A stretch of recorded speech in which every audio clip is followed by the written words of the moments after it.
Alors écoutez bien. Vous avez plus de chances de rencontrer une licorne dans un café que de survivre au fond de l'océan sans air pendant plus d'une demi-heure. Mais certaines personnes sont à la fois chanceuses et malchanceuses, comme Chris Lemons. Chris Lemons est un plongeur en saturation dont la vie a basculé en septembre 2012. C'était une journée de travail normale pour lui et ses collègues, Duncan et David. Ils étaient assis dans un caisson spécial sur le navire au-dessus du site de plongée.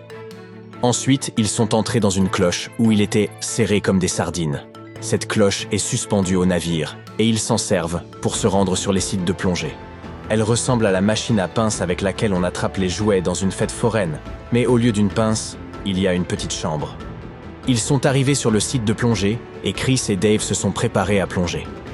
Duncan était resté dans la cloche pour surveiller l'équipement et ce qu'il y avait de plus important, le cordon ombilical. Ce cordon fournit aux plongeurs de l'oxygène, de la chaleur et de l'énergie afin qu'ils puissent utiliser leur lampe, car, à une telle profondeur, il fait très sombre. Il est donc important que quelqu'un reste pour surveiller, la vie des plongeurs en dépend. Pour mieux comprendre le processus, vous devez en savoir plus sur la plongée en saturation. On est bien plus en sécurité au bureau toute la journée que quand on est un plongeur en saturation, à moins que notre bureau ne se trouve dans une cage au lion. La plongée en saturation est tellement rare et dangereuse que vous n'en aviez probablement jamais entendu parler.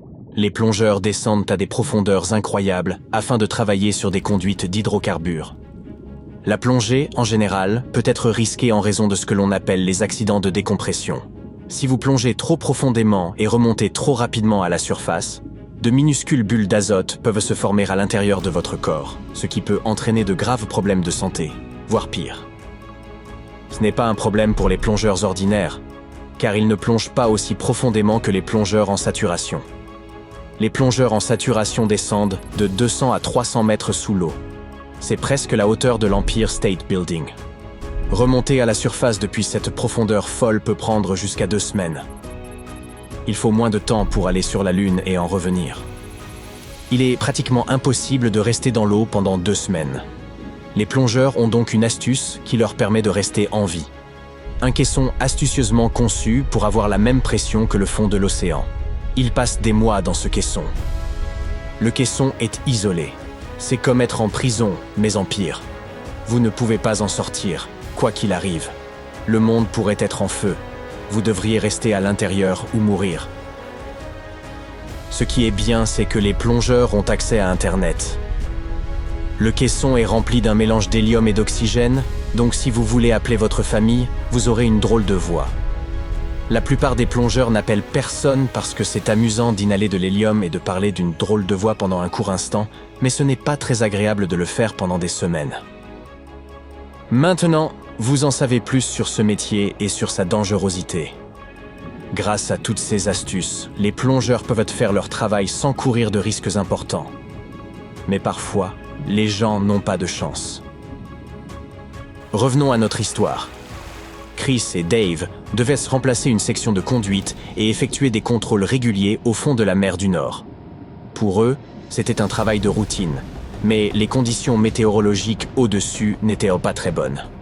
Le vent soufflait fort et il y avait des vagues de 4 mètres. Ce genre de conditions météorologiques est assez typique de la mer du Nord.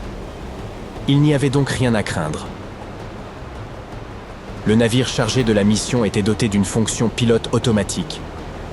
Quelles que soient les armes, les vagues, le bateau resterait stable. La plongée se déroulait normalement, quand soudain, l'alarme s'est mise à sonner. Dave et Chris sont immédiatement remontés.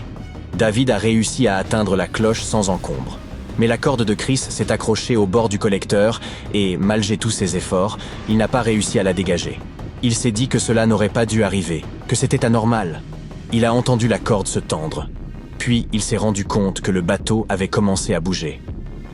Il était devenu une ancre vivante et, comme nous le savons tous, les humains ne sont pas conçus pour être des ancres. La corde s'est rompue et il est tombé au fond de la mer. C'était la pire situation qui pouvait lui arriver. Il a tout perdu, l'oxygène, la communication et la chaleur.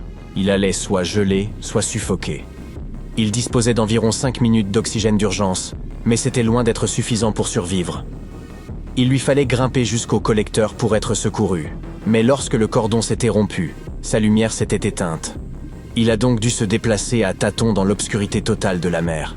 Il ne pouvait même pas voir ses mains, mais il a réussi l'impossible et a escaladé jusqu'au collecteur. Malheureusement, il n'était pas au bout de ses peines. Il se trouvait dans la pire situation possible, et personne ne pouvait lui dire quoi faire, ni ce qui s'était passé. L'oxygène, à ce moment, était beaucoup plus précieuse que de l'or. Il devait respirer très lentement. Chris n'avait plus que 2 minutes d'oxygène au moment de remonter, et, au bout d'un certain temps, alors que l'équipe de secours n'arrivait pas, il a perdu tout espoir. L'équipe censée le sauver était en plein chaos. Il n'avait pas la stabilité nécessaire pour le secourir. Toutes les chances étaient contre Chris à ce moment-là. La seule chose en sa faveur, c'est que le navire disposait d'un petit sous-marin qui pouvait être contrôlé à distance. L'équipage pouvait donc voir ce qui lui était arrivé.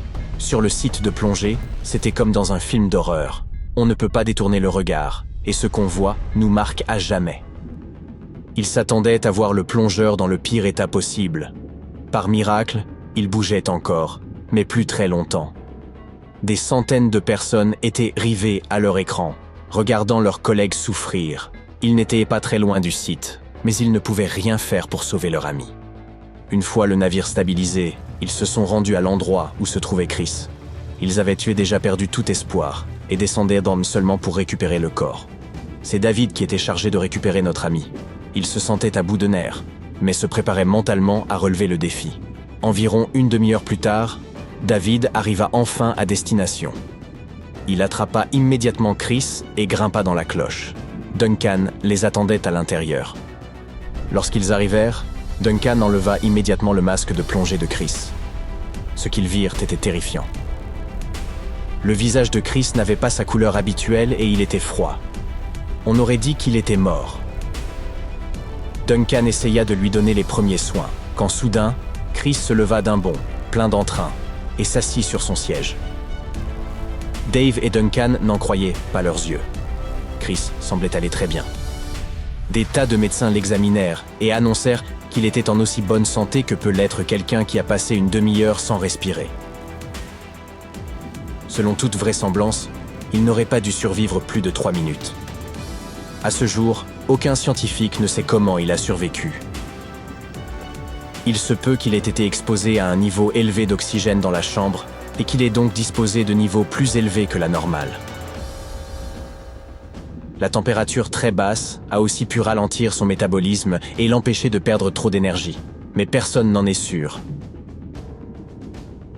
On penserait qu'après ça, il ne plongerait plus jamais, mais il continue aujourd'hui encore à travailler comme plongeur en saturation et n'a pas l'intention d'arrêter. Il est même retourné à l'endroit qui a failli le perdre et a terminé le travail qu'il avait commencé. Bravo!